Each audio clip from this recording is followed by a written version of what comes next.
السلام علیکم ورحمۃ اللہ وبرکاتہ۔ قربانی کی حقیقت۔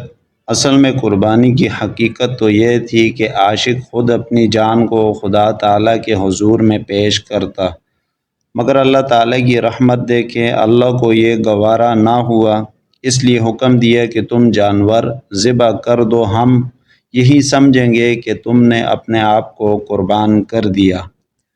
چنانچہ حضرت ابراہیم خلیل اللہ علیہ السلام کو اللہ تعالیٰ کی طرف سے خواب کے ذریعے حکم دیا گیا کہ آپ اپنے اکلوتے بیٹے حضرت اسماعیل علیہ السلام کی قربانی پیش کریں۔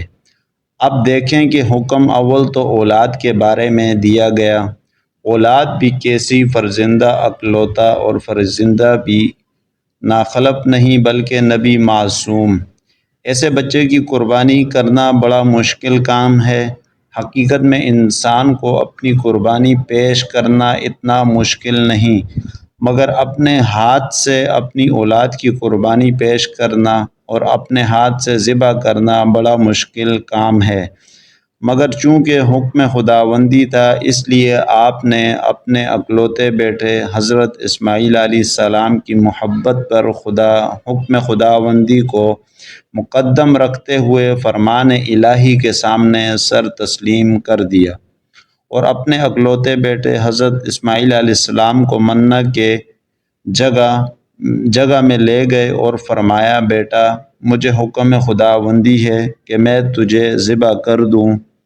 تو حضرت اسماعیل علیہ السلام نے فوراً یہ فرمایا، افعل ما تؤمر، یعنی جو آپ کو حکم ہوا ہے ضرور پورا کیجیے۔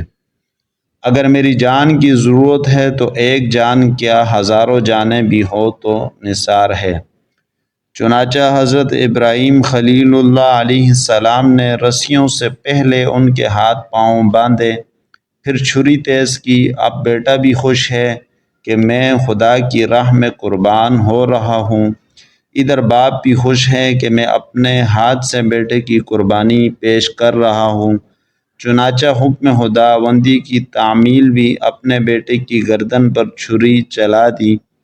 جب چھری کن ہو گئی تو اس وقت حکم الہی ہوا، قد صدقت الرؤیا انا کذلک نجزی المحسنین، بے شک آپ نے اپنا خواب سچا کر دکھایا، ہم نیکوکار لوگوں کو اسی طرح جزا دیا کرتے ہیں۔ اب ہم اس کے عوض جنت سے ایک مینڈا بیچتے ہیں اور تمہارے بیٹی کی جان کے عوض ایک دوسری جان کی قربانی مقرر کرتے ہیں۔ چنانچہ اسی دن سے بھیڑ، دمبا، مینڈا، اونٹ، گائیں، بیل اور بکری وغیرہ قربانی کے لیے فدیہ بدلہ میں مقرر ہو گئے۔ جو کچھ پڑھا گیا اور سنا گیا اللہ رب العزت ہمیں بھی اور آپ کو بھی اس پہ عمل کرنے کی توفیق عطا فرمائے۔ اگر آپ نے ابھی تک ہمارے چینل کو سبسکرائب نہیں کیا تو ہمارے چینل کو ضرور سبسکرائب کریں اور ویڈیو کو ضرور شیئر کریں، کیونکہ نیکی کی بات بھی پھیلانا صدقہ جاریہ ہے۔ جزاک اللہ۔